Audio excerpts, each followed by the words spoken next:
Safareig, un podcast del Dani i la Maria. Hola a tots i a totes! Què tal? Benvinguts a un nou capítol de Safareig. Safareig, el podcast. El podcast de la Maria i el Dani. Aquí estem, una setmana més, un dilluns més. Què tal, Maria? Com et trobes avui? Bé, molt bé. Molt bé? Sí. M'ha costat una mica més. Això és el que t'anava a dir. Avui la Maria m'ha escrit al matí, m'ha dit, Dani, jo avui no vinc a gravar. M'ha costat molt aixecar-me. Jo avui volia parlar una cosa amb tu. Què vols parlar? I és que... Ja tinc por. Bueno, avui la convidada d'avui dona peu a aquestes coses. Sí, és veritat. I és que jo vull demanar-te, Dani, tu te'n recordes del dia que ens vam conèixer? Ostres, aquí m'has pillat, Doncs crec que no. El dia exacte crec que no me'n recordo. Tu sí? Sí. Per què? Bueno, perquè era el primer dia de Jove Companyia. I on era això? Què estava passant? A la classe de l'animal. Ostres, que maco que te'n recordis, Separats d'1,5 metre per una cadira vermella. No te'n recordes d'això? No me'n recordo. Daniel, per favor. Que maco, em sembla molt maco que te'n recordis aquest moment. Et juro que no me'n recordo, no em ve al cap. Pues mira, 3 anys després estem amb un sopar per un podcast. Una xerrada, aquí estem, molt bé. Em sembla molt maco aquest moment, Et volia fer arribar en aquest moment. Jo volia parlar algo. Bueno. És que clar, què va passar ahir, Maria? Pels que no ho sabeu, que ja ho hem comentat en algun capítol, nosaltres estem gravant tots els capítols al juny. Vosaltres els esteu veient al juliol i agost, però tot això ho estem gravant al juny. Ahir van gravar el tercer capítol, el que en principi hauríeu d'haver vist la setmana passada vosaltres, i bueno, ens vam trobar en què a l'acabar el capítol no s'havia gravat més de la meitat en vídeo. No sabem... Espera't, perquè tenim 2 càmeres ara mateix al set, perquè tampoc ens dona el pressupost per més. I cap de les 2 càmeres màgicament... Clar, no, jo és que això volia comentar. Era potser un ente paranormal, pot arribar a ser inclús. Clar, que deixi de gravar una ho entenc, però les 2... És fort. Aquí hi ha una mano negra. No, i això s'ha de comentar. Bueno, és que jo crec que vam anar de guais i vam dir, això ho podem fer sols. No podem fer sols. I podem ens vam oblidar que necessitàvem ajuda d'una tercera persona que ens controlés. Bueno, total, que no es va gravar. No sabem encara el que haureu vist la setmana passada. Algo haurem tret. No sabem el què, ni com. Però algo haurem tret. I bueno, aquesta és l'anècdota del capítol passat. Avui estem al quart capítol. Jo la veritat tinc moltes ganes del capítol d'avui perquè tenim una convidada, anava a dir un convidat, una convidada que a mi personalment em fa molta il·lusió que estigui aquí. La presenta? La presentem. Go for it. Bon dia, Irina. Irina Robles, vamos! Hola, bon dia. Què tal? Com estàs? Doncs bé, això una mica nerviosa, no? Hem de dir, primer de tot, hem de dir que aquest podcast, on l'estem gravant? Estem gravant a una sala que es diu Sala La Ferestec. Ferestec a l'Animal Escola de Teatre. Una escola de teatre de la Irina Robles aquí present. Què tal? Com et sents aquí? Què t'has trobat aquest decorat? A veure, estàs a casa teva, però aquest decorat què et sembla? No és una mica cutre, potser? Jo sempre dic el mateix. No, home, no, que va, a mi m'encanta. A més, una escola de teatre ha d'estar desordenada. És veritat. I en aquest moment aquesta aula està molt desordenada. Molt, per tant, sí, fem honor al teatre i necessitem matrejo, necessitem material i això és el que hi ha. I estem, bueno, sobretot doncs, supercontenta de tenir-vos aquí a casa nostra, que a més sabeu que sou com de la família. Suposo que ja està el títol i això, però avui el tema que li hem presentat a la Irina, a part de que parlarem de la seva vida, la seva trajectòria que és molt interessant, a part. Volem com qüestionar-li una pregunta que és: ens cal un control de qualitat? Jo aquesta pregunta no l'he acabat d'entendre. Ara ens ho explicarà millor la Maria, Daniel, per però favor. jo això no ho he acabat d'entendre gaire bé. Doncs si realment tot està permès en les arts escèniques i en el teatre, és a dir, tot es mereix una subvenció, tot es mereix el mateix reconeixement, tot està permès, res ha d'haver-hi. No. Bueno, ara ens contestarà la nostra convidada això en aquesta gran pregunta.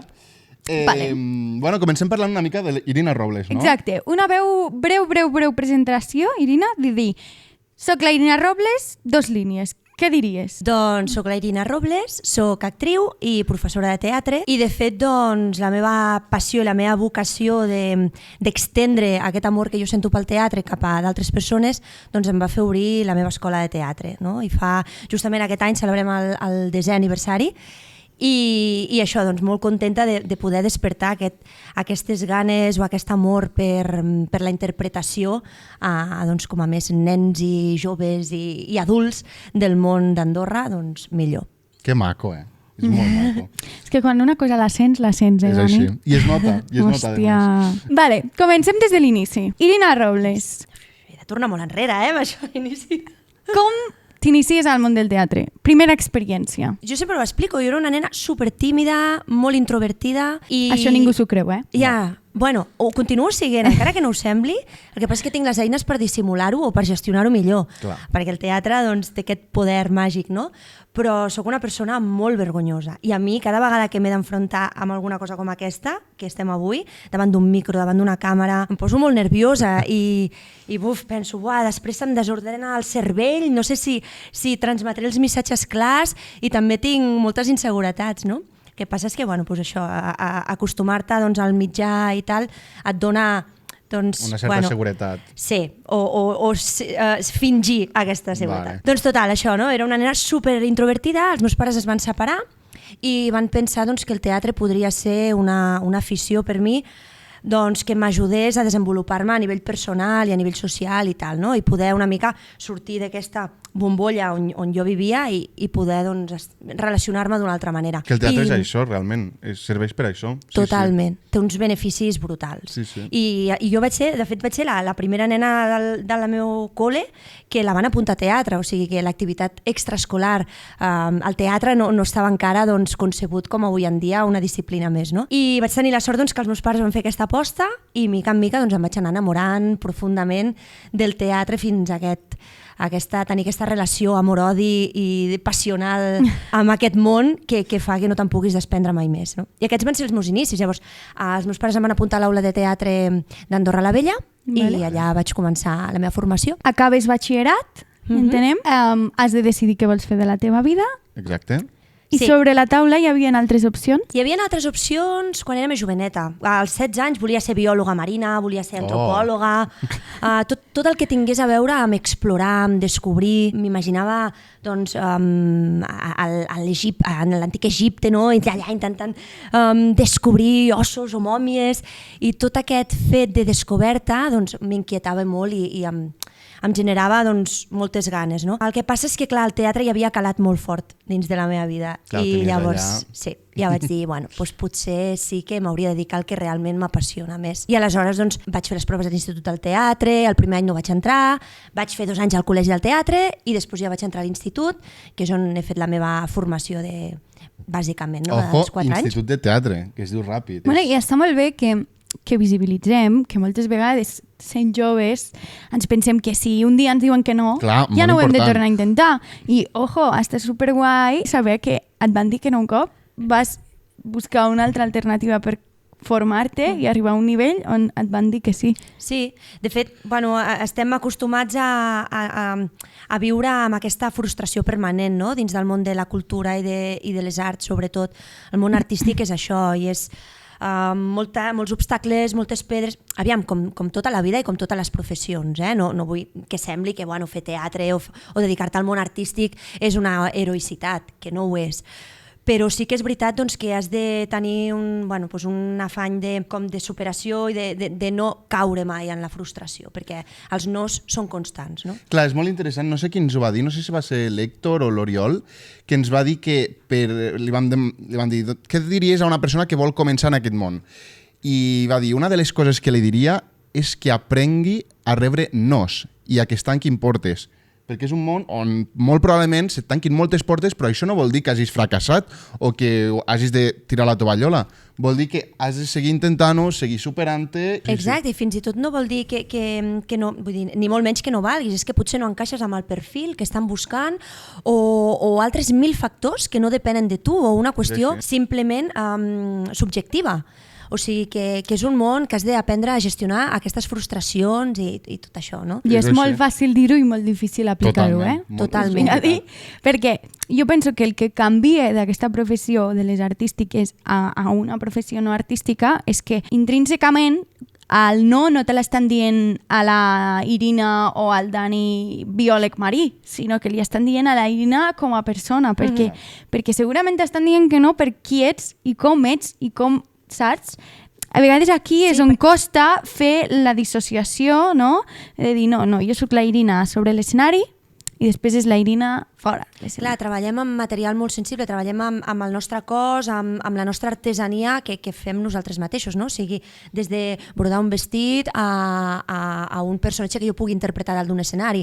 I no deixa de ser les meves eines físiques les que constitueixen el meu art. I això és el que tu dius, no? És difícil de saber dir, vale, no m'estan dient que no a mi, Irina, sinó a la meva feina. Exacte. Però sobretot, el teatre, per exemple, ens dona moltes eines per acceptar el risc. O sigui, penso que és un dels majors reptes que tenim com a artistes. Entendre que el risc forma part de la nostra professió i tirar-nos a la piscina, assumir-lo, i que el risc vol dir que a vegades surt sí, a vegades funciona i a vegades no. I jugar amb això també ens dona aquest coquet que ens dona aquesta vida, però que és el que ens fa també ser artistes, no? Haver fet el pas de dir, val, vull dedicar-me a això, sé que és difícil, però ho intento i m'arrisco. Jo tenia una pregunta. I és que estàvem parlant de... Vas fer els teus estudis al col·legi... Col·legi del Teatre. Col·legi del Teatre i després a l'institut. Quan vas acabar de l'institut, tu tenies ja clar que volies muntar la teva pròpia escola de teatre o encara no és algo que no et plantejaves? No m'ho plantejava. Jo plantejava ser actriu, evidentment, no? Era el teu objectiu principal en aquell moment? Sí. El que passa és que és cert que em van anar sortint oportunitats d'estar a l'altra banda, d'estar al darrere com a directora, fins i tot això com a professora, i tota aquesta part d'estar no a dalt de l'escenari, sinó controlant des d'un lloc més extern, em va començar a treure moltíssim. I aleshores ja vaig buscar una formació també a l'Institut del Teatre de teatre i pedagogia, que era per aprendre a fer classes de teatre, per donar totes aquestes eines, no? I llavors vaig fer una formació específica i això sí que va ser el motor per obrir la meva escola de teatre. Em va donar moltes eines com a professora i per dir, vull emprendre el meu negoci, estic farta de treballar pels demés i per treballar... Jo en aquell moment treballava pel Comú de Sant Julià, no?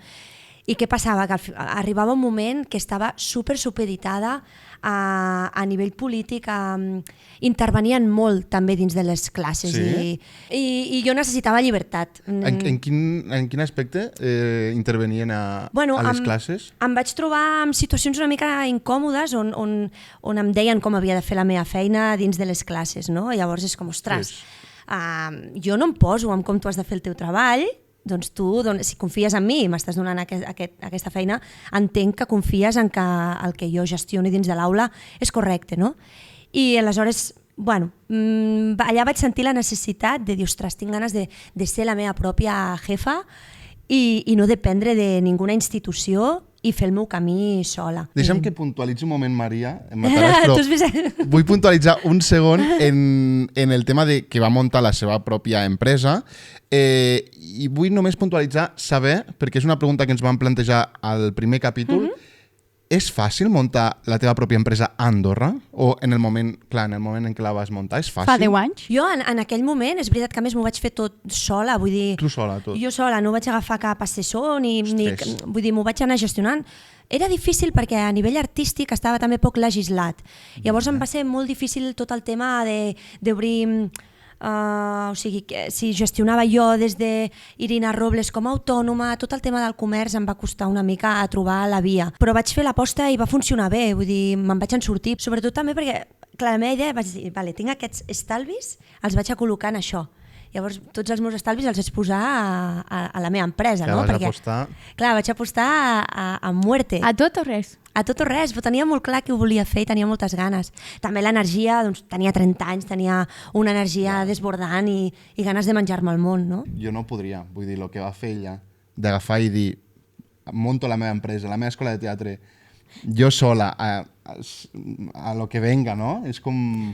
Segur que sí, Dani, però aquest si tu esperit exploradora que ens comentaves al principi va molt per aquí, perquè és com em llenço i tiro. Si tu ho sents, Dani, és com el dia de demà et dius, marxo de viatge. Sí. I marxes de viatge. I no saps sí. quan tornes, doncs és el mateix. S'ha de dir que, per exemple, això que comentàveu a nivell legal i tal, espero que l'Estatut de l'Artista, per exemple, ens empari molt més amb tots aquests buits legals que tenim, perquè Veritat, és a nivell complicat. artístic és difícil tot el tema facturació, vull dir, no està regularitzat. A Andorra no està fet encara... Hi ha molts buits legals i llavors a nivell artístic funcionem encara una mica a mitges tintes i això espero que l'Estatut de l'Artista posi ordre en tot això. I que també l'art és una cosa que va canviant, és molt canviant i que... És molt difícil posar sobre paper. Bueno, i que a vegades surten coses noves molt ràpid, que no estan legislades, que també passa molt amb la ciència, amb la bioètica, amb aquestes coses que van canviant molt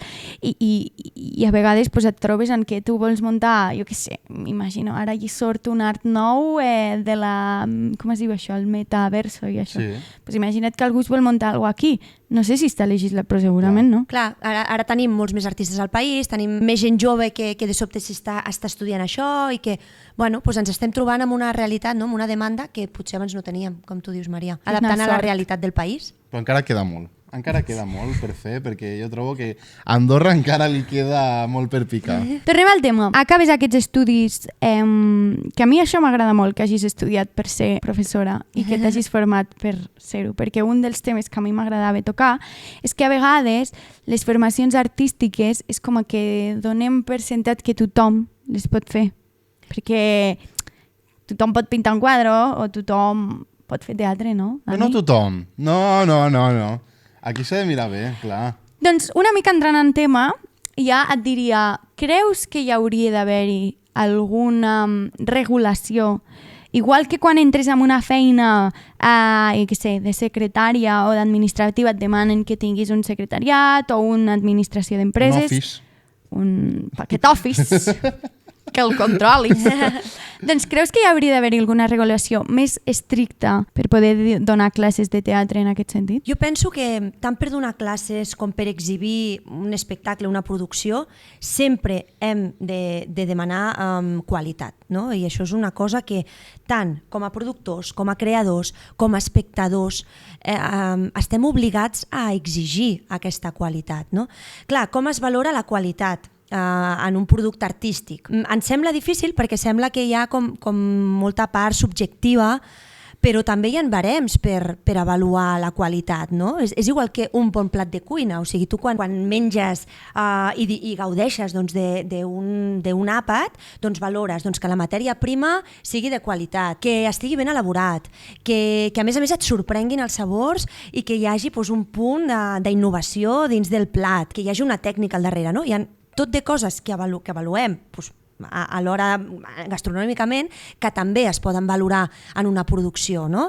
I va més enllà de si ens agrada el producte o no ens agrada el producte, perquè això sí que és evidentment una qüestió personal.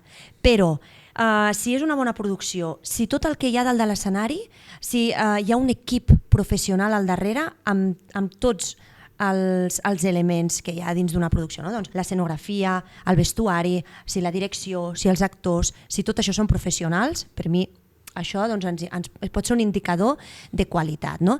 Si hi ha un pensament al darrere de tot allò que hi ha a l'escenari. O sigui, per mi això és una de les grans coses que distingeix. Una reflexió profunda en tot el que hi ha. Des d'una reflexió profunda amb la proposta artística, una reflexió profunda en la interpretació, amb el vestuari, res està dalt de l'escenari perquè sí, ni tot s'hi val. Creus que és necessari que tot el que es mostri tingui aquesta reflexió profunda? Totalment. Una altra cosa és que tu decideixis aquí no té per què haver-hi una explicació, però hi ha una reflexió sobre això. Hi ha una decisió artística. Llavors, penso que això és superimportant, entendre que l'art és un pensament profund, no és faig això i que bonic ha quedat, sinó que hi ha al darrere un pensament, i penso que això és superimportant, no? Una bona producció és una producció sostenible també, no? A nivell econòmic, i que està tot superacurat, i això també ho hem de demanar, ho hem d'exigir amb les classes dels nostres fills quan els portem en una activitat extraescolar. I sobretot aquí a Andorra Andorra i a nivell global, ens hi trobem molt que, ostres, els professors que donen llengua són els que fan a batxillerat, són els que fan classe de teatre. De teatre, rotllo super... Exacte, a gent que s'està formant. Clar. en un batxillerat, no? Ostres, hem de ser més exigents, No sé com s'ha de fer aquest segell. Sí que sé que, per exemple, a la ramaderia és fàcil, no? Perquè saps que la carn que t'arriba, perquè hi ha un control de qualitat. Per exemple, hi ha institucions que sí que ens haurien de portar aquest segell de qualitat. Per exemple, una escena nacional, una ONCA, no? Són produccions governamentals que pressuposem que han de portar un segell de qualitat i que, per tant, sabem que, ostres, jo vaig a veure un espectacle de l'escena nacional o, per extensió, de la Jocant, de la Jodansa, doncs sé que el que vaig a veure serà un producte de qualitat. Per què? Hi ha hagut una productora que ha estat vigilant o que ha estat controlant el procés, no? Perquè el que ens arribi al plat o perquè el que consumim, igual que un plat de menjar, doncs que quan consumim cultura sigui de qualitat. I penso que això és imprescindible. Però necessitem uns bons programadors, bons tècnics, bons polítics que hi apostin. Clar, una bona, jo crec que també inclús bona formació, que s'ha d'ensenyar també una mica a la gent del poble, perquè hi ha molt desconeixement en aquest àmbit. I és com que des de petit a l'escola tens una assignatura que és música, però el teatre és algo potser que desconeixes, que si no t'han parlat, si els teus pares, com en el teu cas, no t'han portat a una escola de teatre, potser desconeixes totalment. També és una mica el que des de les institucions públiques es faci aprendre des de ben petits, crec jo, no? És molt important això. Superimportant el compromís des de l'educació, o sigui, des de, per exemple, el Ministeri d'Educació, no? Ha de fer una aposta forta per apropar el teatre a les escoles, perquè és això, no? Hi ha famílies que potser no contemplen o no han pensat mai que això podria ser no un ofici pel seu fill, sinó una afició superinteressant. Bueno, i que no deixem d'oblidar que el teatre dona moltes eines, com has dit abans, és a dir, jo és una conversa que tinc molt sovint amb la meva mare, i és que jo he fet esbar i he ballat molts anys a la meva vida, però jo ara mateix tinc pànic a pujar-me sobre un escenari, és a dir, jo admiro els meus companys que es pugen a sobre l'escenari. Gràcies a Déu que jo he triat una cosa que és fora i que jo quan s'obren les llums i es diu comença l'obra, jo estic a fora i si vull no hi soc. Però em moriria. O sigui, jo penso que aquestes eines, vulguis dedicar-te o no al teatre, per la teva vida com a persona ente de la societat, són supernecessàries. I llavors també anem a fer la següent reflexió, és a dir, una família que vulgui pagar uns extraescolars, no tothom s'ho pot permetre. No tothom pot permetre's un extraescolar a qualsevol escola de teatre. Llavors, ostres, anem a apropar això a l'escola pública, però que ho faci un professor de teatre, no la profe de català. Exacte, anem a buscar la qualitat que toque. I també una professora, anem a pentalitzar això, perquè una professora de teatre que no sigui una actriu que per casualitats de la vida entre a fer teatre. Estudis. Clar, que sigui, és a dir, la pedagogia, jo penso, tu ens ho podràs explicar, però penso que les eines són molt diferents quan te les apliques a tu com a actriu, no? I com les has d'ensenyar, perquè no hi entenc, però suposo que cada perfil de nen és diferent i cada nen necessita eines diferents. Sí, també és veritat que amb això jo també soc molt partidària que la formació no ho és tot, en el sentit de que l'experiència també és un grau, no? I és totalment cert. Hi ha grans professors de teatre que no tenen una formació reglada, diguéssim, no? O un diploma que puguin penjar a la paret, però que realment la seva experiència laboral i tots els anys que porten fent classes doncs t'ha donat les eines per poder afrontar una classe superbé, no? A uns nivells molt top. Jo penso que no hem de confondre les coses, vull dir, cada un és el que és, vull dir, podem ser superpolivalents i jo a vegades dirigeixo coses, però jo no em posaré mai el títol de directora, o sigui, jo sóc actriu. No? Puc haver dirigit coses, però a mi em sentiria malament de dir jo sóc directora o sóc escriptora o dramaturga, perquè faig versions pels meus nens o escric obres de teatre per l'escola. Ojo, a vegades ens posem etiquetes que és... Jo puc ser aficionada a la cuina, em pot agradar molt cuinar, però no soc cuinera. Cada un ha de saber respectar la seva parcel·la i ser molt, molt conscient i molt honest amb un mateix, no? Jo puc fer a vegades d'això o d'allò, però no ho soc. Jo controlo el que controlo i controlo la meva part molt bé. I se'm poden donar coses bé, I ojo, puc dirigir-te uns pastorets i ser superresultona i fer-ho molt bé, però no sóc directora. Llavors jo penso que amb això la gent hem de ser més honesta. Jo crec que és un debat molt interessant. He escrit una obra de teatre, soc dramaturg? No. He dirigit una obra de teatre, soc director de teatre. Jo per mi no. Fins on està el punt? Quan de veritat creus que aquesta persona passa a ser director de teatre? Bueno, doncs quan portes molt bagatge a l'esquena, quan portes moltes Reconeixement, direccions, potser també reconeixement. No és com el món artístic, per mi sempre hi ha d'haver-hi un compartir. L'altre dia teníem un debat a casa, sopant. Quan et consideres artista? És que és això. És una mica va per aquí. A partir de quin punt pinto un quadre i ja soc pintor? No, ets aficionat a la pintura. Jo la reflexió que vaig fer acabant la discussió a taula i crec que és la que ara tinc, potser d'aquí 2 setmanes canvio, això d'esto, però crec que ets artista quan tens el reconeixement des de fora. És a dir, quan des de fora te'n consideren. Que és una mica controvers, perquè, per exemple, jo que sé, llavors Van Gogh no va ser artista fins que no vam valorar la seva obra. Clar. No ho sé. Jo però... no penso que sigui tant un reconeixement extern com un compartir extern, perquè jo puc escriure poemes a casa meva i ser, se'm dona superbé, però en el moment que jo edito un llibre o que jo comparteixo aquest art i sobretot em faig el meu ofici, perquè bàsicament l'ofici és viure d'allò, viure de la teva professió, no? En el moment que tu pots viure d'això, ets artista. Tu pots ser molt artista i se't pot donar molt bé la dansa, però no vol dir que siguis ballarí. És la teva afició. Clar. Jo aquí tinc opinions trobades, t'he de dir. És que podríem parlar-ne un any. Sí, extensament. Literalment. Però al final jo penso que hem de reivindicar els oficis i hem de reivindicar que les coses tenen molta feina al darrere i que no és fàcil ser artista i que ser artista implica moltíssimes coses, igual que ho implica ser cirurgià o ser qualsevol altre ofici, i hem de respectar-ho, perquè en el moment, si no hi entrem en molt intrusisme, entrem en llocs molt pantanagosos, molt terreno pantanagoso, que això no treu mèrit al món aficionat i ha de coexistir, perquè el món amateur, per exemple, amb el teatre, no és competència del món professional.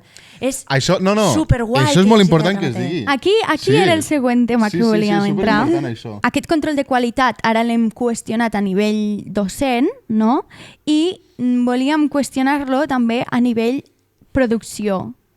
I aquí entren les produccions amateurs, les produccions a nivell escolar, les produccions professionals. Creus que tots i cada un d'ells es mereixen la qualitat? És a dir, el mateix control de qualitat? Com comentava abans, penso que l'excel·lència l'hem de buscar tots, no? En tot allò que fem hem d'intentar fer el millor possible. I sempre tenint molt en compte el context. És el més important. Quin és el nostre context? És el context professional? Doncs, ojo, els paràmetres i els barems són uns, per poder estar exhibint en una sala de teatre. Estem en un món amateur, és un espectacle que està concebut per gent que té un altre ofici i que paral·lelament li encanta el teatre, és la seva passió, però no és la seva professió. I està destinat a un públic familiar per passar una bona estona, per desestressar-nos. No exigiràs el mateix. Clar, exigiràs una altra cosa, exigiràs, ostres, que estigui ben fet, però amb un altre context, no? I tot hem de saber on ens emmarquem. I també com a espectadors hem de tenir això clar, no podem valorar d'una mateixa manera una cosa o una altra. I per això és tan important educar els espectadors, donar mirada crítica, perquè ells també puguin saber, ostres, això m'agrada molt, però és que això està molt ben fet. No? I són coses diferents. I això no vol dir que el teatre que en podríem dir de consumició més fàcil, com jo que sé, doncs, obres més populars, més comercial, més de divertimento, poden ser produccions brutals i poden estar molt ben fetes, però potser a mi no m'interessen o no m'agraden tant, o prefereixo consumir un altre tipus de cultura. I de fet, a Andorra no es veu, però per exemple a Madrid, si et fixes o a Espanya en general, hi ha un circuit amateur molt guai. Molt bèstia. I la gent és el que sigui, però a les hores lliures té una passió espectacular pel teatre, hi ha produccions boníssimes amb directors guais i a més guanyen premis, no? Sí, constant, és genial, o sigui, el món amateur és superric en aquests nivells. Jo volia treure un tema que traiem en tots els capítols, que és, això ho expliquem a cada capítol. El podcast va néixer arrel de que nosaltres creiem que a Andorra no es valorava o no es tenia el suficientment coneixement sobre la cultura si no estaves ficat dins d'aquest món, és a dir, si estaves ficat ho coneixies tot o mitjanament sabies que hi ha a Andorra, però la gent que està fora, que és la gran majoria de població, tenia desconeixement. Què passa? Vam anar al carrer a preguntar a la gent i va resultar que era així, que era veritat. La gent no coneixia artistes andorrans, no coneixia produccions andorranes. Què n'opines d'això? Què penses de que la població andorrana estigui tan dissociada de lo que realment passa, de la cultura del seu propi país? Em produeix molta tristesa, la veritat, i penso també que a vegades enfoquem les coses cap a llocs que potser ens despisten una mica, no? Parlàvem abans de les subvencions. A nivell esportiu estem donant unes subvencions per llançar carreres professionals d'esportistes, estem donant moltíssims diners. Milionàries. Els esportistes. Moltíssims. Masses, potser? Per mi, o sigui, no sé si masses, no dic masses, però que s'equiparin també. Home, és que clar. Tenim moltíssims artistes que no tenen aquesta oportunitat i hem d'entendre que, entenc que l'esport necessita anar a fer tornejos a tal lloc, però és que per fer un càsting que et surt a Madrid també t'has de pagar un AVE, un avió, el que sigui, i és per fer un càsting, no és per una feina remunerada, és per a veure si et donen una feina, on segurament passaràs per 3 fases diferents fins que te la donguin. Hauràs d'anar i tornar diversos cops, no? Però sí que és cert que posem, aquí a Andorra tenim l'esport com epicentre de tot, no? I penso que no fem una aposta important per la cultura, no l'estem fent. Hi ha molt talent al país, hi ha molt talent que no s'explota. I que si no tens les eines econòmiques no te'l pots explotar. És que és trist, però és així. Totalment. I sí que és veritat que darrerament sí que hi ha beques, per exemple, es va fer una beca econòmica artística, però les quantitats són ridícules. Per riure. No són equiparables, penso, al que estem donant a nivell esportiu. I tampoc al que val. És a dir, em dius que la subvenció suple, o sigui, pots pagar-te una educació artística, t'ho accepto. Si una educació artística valgués 1.200 euros, estic d'acord. Però no ho val. Però no ho val, és cara, perquè és que és caríssim. Sí.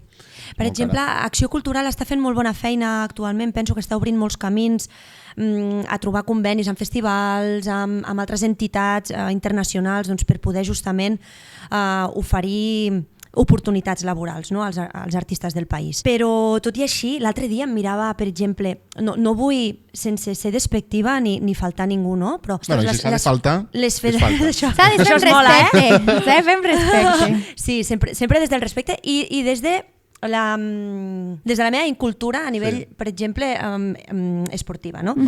Però, ostres, les federacions esportives reben molta pasta. O sigui, tenim una federació esportiva de canoa i caiac està rebent 100.000 euros. En sèrio? Canoa i caiac? Sí. Ojo, tenim una campiona andorrana de canoa que va guanyar... Sí. No em vull equivocar, però es diu Mònica, crec. No sé el seu nom, però sé que està bastant... Vull dir que està reconeguda a nivell internacional i tal. I no dic que haguem de destinar menys diners a allò. No. Però tenim federacions de tot, federacions de vela, que estem donant 40.000 euros, tal, no? Però clar, estem invertint molts diners que també l'estem donant amb coses culturals. Ojo, que les subvencions tenim 200.000 euros de subvencions ara que s'han donat aquest 2023 per projectes concrets. Però paral·lelament també es donen diners, doncs jo què sé, a l'Associació de Ciències i no sé què, hi ha moltíssimes associacions que reben diners des de la part cultural, no? I que estan fent molt bona feina i que des del voluntariat no podrien tirar-ho endavant, no? O com un Esbart mateix, com totes aquestes associacions que necessiten d'un recolzament també. I que al final és cultura del país, és folklore, és super necessari. Però a vegades poso a la balança, no? Doncs, temes esportius i temes culturals i penso, hòstia, no està equiparat. L'escena nacional d'Andorra ara mateix no sé quin pressupost té, però té un pressupost que no pot ser competitiu, perquè una producció mínima de teatre ja et pot valdre 50.000 euros. O més. Ara mateix... Sí, exacte, estic tirant... Ara mateix et val més que això. Estic tirant super baix, per uns mínims d'una producció de petit format. Que cutreja. Amb pocs actors... És que la gent, jo crec que hi ha molt desconeixement perquè la gent diu hòstia, 50.000 euros, això és molt, amb això pots fer... No, és que no pots fer res, perquè has de pagar els treballadors, perquè els artistes cobren, no sé si la gent sap, però els artistes cobren. Estem parlant... Has de pagar moltes coses i realment 50.000 euros no és res per una obra de... Has de fer una publicitat, has de pagar un teatre, has de pagar un tècnic, has de pagar moltes de pensar en una producció a nivell de teatre nacional o d'aquests nivells, una producció de teatre públic, a Catalunya et pot valdre entre 100 i 200.000 euros. 100 i 200.000 euros. Clar, està clar que tot s'ha d'adequar a la realitat del país i que nosaltres som el país amb les dimensions que tenim, amb la gent que tenim i tal, no? Però, ostres, sí, sembla que invertir en cultura ens ho pensem 2 cops, no? Que invertir en segons quines coses entenem que, sí, aquí hem de donar diners perquè sembla que veiem un resultat o tenim com un feedback més immediat, però amb la cultura a vegades no tenim tan clar que s'hagin d'apostar i dubtem. I no fem apostes fortes. Menos canoa i kayak i més teatre. A veure, això de canoa i kayak... Jo m'he quedat flipant, amb lo de la canoa i el kayak, m'he quedat flipant. I mira que valoro molt el treball, però clar, és com dius. No dic que no s'hagi de tenir-ho, però que s'equipari, no? Que s'equipari, totalment. Volia treure com així l'últim tema i ja et deixo fer la teva secció preferida. Però així com a últim tema, creus que les persones que donen subvencions, és a dir, que decideixen a dit a qui se li doni diners i a qui no, haurien de ser tècnics més formats? Home, penso totalment que algú que està prenent decisions importants i sobretot quan es gestiona diner públic, penso que ha de tenir una coherència i un coneixement a nivell artístic global i entès. M'escandalitzaria pensar que qui hi ha al darrere no són gent preparada per fer aquesta feina. Pues igual passa, no? No ho sé. Jo tampoc ho sé. A veure, jo sóc optimista en aquest sentit. Fem aquest podcast per saber. Per saber si això passa o no. Jo sóc optimista i penso que cada vegada la gent que entra en aquestes posicions està més formada. Igual que cada vegada tenim més intèrprets i més artistes preparats, també tenim, perquè les generacions aneu pujant més preparades, i vull pensar que la gent que treu al darrere, que està al darrere d'això, té un criteri. Ara, els hi hem d'exigir molt més. Hem d'exigir perquè i a vegades no és culpa del tècnic de cultura o del que programa el teatre, a vegades és del polític que exigeix. El polític exigeix que les platees estiguin plenes. Llavors a mi com a programador em situa en un lloc on he de programar un teatre que potser... És zero interessant a nivell població, no? I d'aprenentatge, però m'omple. Però, clar, és popular, però potser no puc fer una aposta, no puc posar diners a propostes més alternatives o més arriscades, o per un públic potser més inquiet que busca altres maneres de fer, o teatre no tan convencional, per exemple, però no puc invertir aquests diners perquè des de dalt m'estan apretant, però nosaltres com a espectadors hem de ser crítics. I per això és tan important fer escola d'espectadors. Escola d'espectadors, que maco, eh? Clar. Escola d'espectadors, m'encanta. Sí, és un terme que utilitzo molt perquè és supernecessari, hem de ser crítics. I el teatre i les arts ens ajuden a això, ens ajuden a qüestionar la vida, a qüestionar la manera de fer de les coses. Per això a vegades som tan incendiaris i fem posts com els vostres, no? Perquè tenim inquietuds, tenim ganes d'entendre per què les coses fan així, però quan es poden fer de mil altres maneres. I l'art ens dona com aquestes perspectives i aquestes mirades tan diferents i tan diverses. Pues moltes gràcies, de veritat, ens ha encantat. I una cosa que he de dir públicament, i és que em fascina veure l'expressió als ulls de passió que té aquesta dona. Jo em quedo embobat. M'encanta com parla. M'encanta. Moltes gràcies. Vale, jo et volia preguntar una cosa. Sí. Si no la vols respondre, és el moment. No, s'ha de respondre. Puc marxar corrents? No s'hi val. Tens el mòbil a mà? Ostres, bueno, no! Si no passa res, no fa falta tenir de memòria. De memòria. A mi m'interessa molt, jo sé que a la Maria no li interessa, però a mi i a la gent que ens està veient jo sé que sí. Quina és la persona més famosa que tens als teus contactes al telèfon? Número de telèfon, no Instagram o email, número de telèfon que el puguis obrir per WhatsApp. A veure, jo sóc superfan, però sóc molt amiga també del Roger Casamajor. Roger Casamajor, podríem increïble. dir que Roger Casamajor, que és un artista andorrà, que té una repercussió a nivell internacional brutal. Que és d'aquí casa, que té una biznaga de oro, de plata, no sé, té mogollon de premis. Aquest senyor el tinc en el mòbil i m'ha dirigit una obra de teatre. Ens encanta. Ojalà, jo crec que la Irina pot ser el pont perquè Roser Casamajor... Se vingui senti, aquí un dia. A veure, tinc molts més, també he de dir que tinc molts més. Algun. Vale, jo què sé, per exemple, és que ara m'ha vingut al cap, jo què sé, el David Verdaguer, per exemple. Ah, David molt bé. Tio, actor català. El David Verdaguer és un actor català també molt top. Ara ha fet l'anunci de La Grossa aquest any. Sí. De la Grossa Nadal. Ho sento, David. Bueno, és que Feia- aquest noi, aquí on el veieu, No. crec que estem culturitzant a la població andorrana, però en aquest també un rato, eh? Clar, hem de pensar, per exemple, jo la meva generació de l'Institut del Teatre, jolín, tots ens estem dedicant a això, llavors són cares que les veig constantment. Tinc una companya que treballa a Polònia, i ara no, perquè no crec que ara no fan a Polònia, però està constantment. O sigui, tinc cares molt reconegudes que es dediquen professionalment al món del teatre, no? I això m'enorgulleix moltíssim. Home. Que I guai. per una banda això els meus companys i per l'altra gent d'Andorra que, ostres, exporta el talent andorrà fora de casa nostra, i això també és molt guai. I ens n'hem de posar, hem de sentir-nos Totalment. orgullosos. 100%. Roser Casamajor, des d'aquí fem una crida A veure quan vens. arribi i es senti en aquesta butaca. I tant. Passem a la nostra última secció, la secció que més agrada al Som-hi. públic. Jo crec que és la secció preferida. O la teva. Pot ser també. Bueno, no fa falta repetir-ho. La gent ja sap de què Vinga. parlem. Safreig, la peça de roba. Volem veure-la. Jo sé que avui la nostra convidada ha portat dues perquè està indecisa. Jo demanaria que ensenyes les dues i ja decidim. en No, petit ja ha comitè. decidit. No li facis més la pitjor Has decidit ja? He decidit, el que passa és que em sabrà molt greu que Però jo vull estiguin veure al l'altra calaix també. l'altra peça. Jo- Jo us l'ensenyo molt ràpid i no Vale. ho explico. Vale, vinga. Vale. Vinga, dale. Vale.